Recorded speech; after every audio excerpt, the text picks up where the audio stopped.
Hello everyone. The topic of today's discussion is Junkers calorimeter. Now, what is Junkers calorimeter? Junkers calorimeter is used to determine the calorific value of gaseous fuel and liquid fuel which gets easily vaporized. This is the figure for Junkers calorimeter. This is a cross section of combustion chamber. Let us discuss the construction part. The calorimeter mainly consists of a gas combustion chamber, heat exchanger and water flow system. That's all. Let us go for the parts involved in it. It contains following parts: combustion chamber, outer jacket, thermometer, heat exchanger, Bunsen burner, gasometer, which you can call it as even gas flow meter, and the pressure governor. Let us discuss the parts in detail. At first, the combustion chamber. This is the combustion chamber.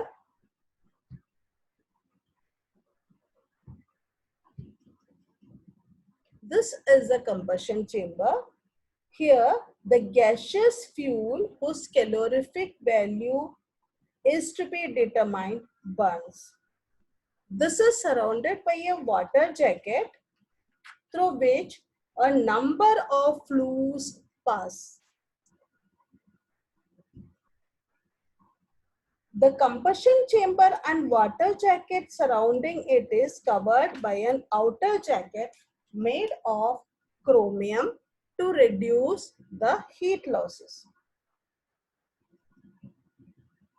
We have thermometer at different places.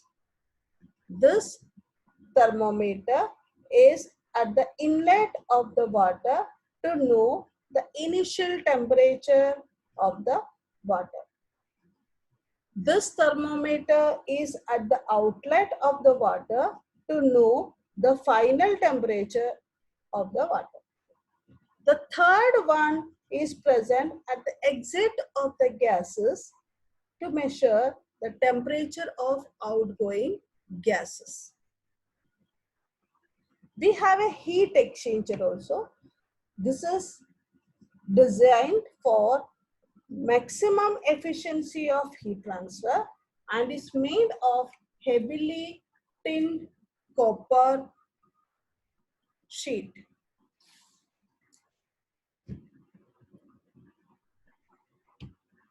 The next part is Bunsen burner. This is a Bunsen burner. The provision for fixing the burner is provided at the bottom of the calorimeter. This can be easily pushed in or pulled out. This is gasometer. It is used to measure the volume of the gas burning per time, unit time. This is attached with a manometer fitted with thermometer so that pressure and temperature of the gas before burning can be known. We have a pressure governor also here. It is not been shown in the picture. It can control the supply of quantity of gas at given pressure. It regulates the pressure of the gas before it enters the flow meter.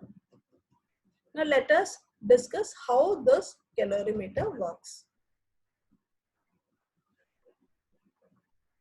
The gas is burned in the gas calorimeter. The heat liberated increases the temperature of the water jacket. The gaseous fuel on combustion is then passes through these flues or tubes present in the water jacket so that it will ensure the complete transfer of heat to the water. The total amount of water circulated is measured. The rise in temperature is noted from the difference between this initial thermometer thermometer at inlet of water and thermometer at the outlet of the water. The water formed by the condensation of the steam is also collected in a graduated cylinder through a small outlet at the bottom of the calorimeter. This is the small outlet. Circulation of water and burning of the fuel are continued for 15 to 20 minutes so that we can ensure the equilibrium. The readings are taken at atmospheric pressure. Now let us understand the calculation part. The higher calorific value of gaseous fuel can be calculated by the following equation, that is HCV is equal to W into T2 minus T1 divided by V kilocalorie per meter cube. W is the volume of the water circulated through the calorimeter. T1 and T2 are temperatures of incoming water and outgoing water. So this is the difference in the temperature. And V is the volume of the gas burned at STP in a certain time T.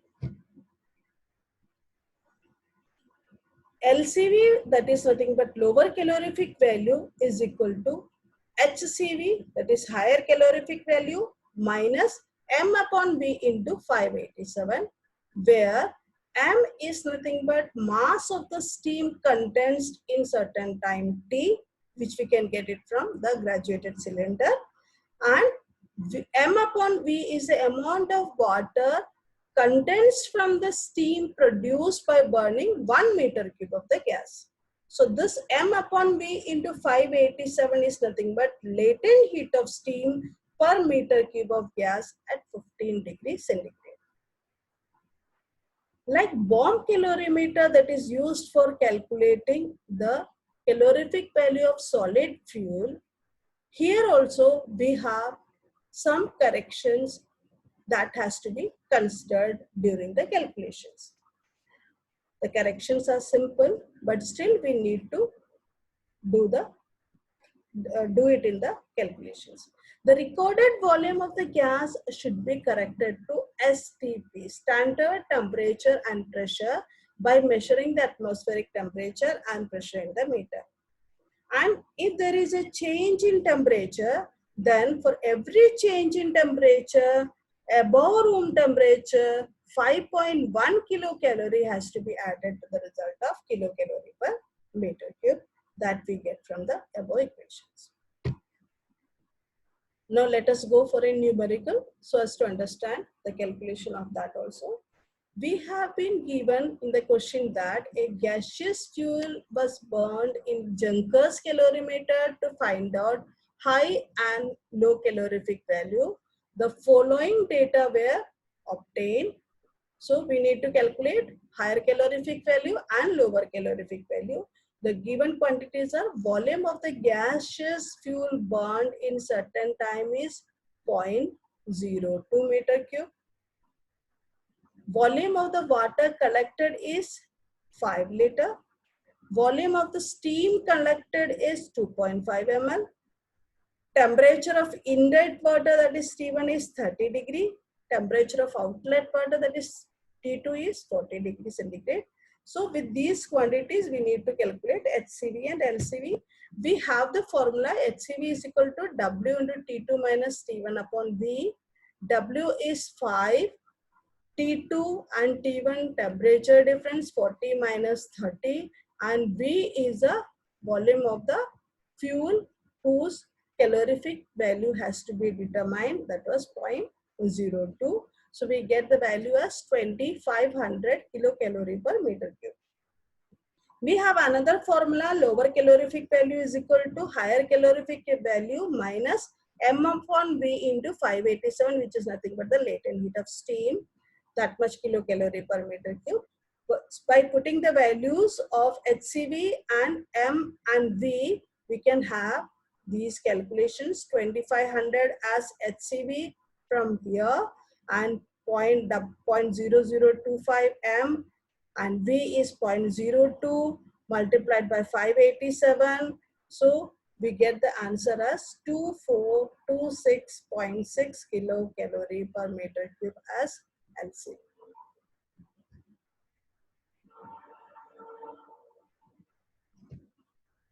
Thank you. That's all for today.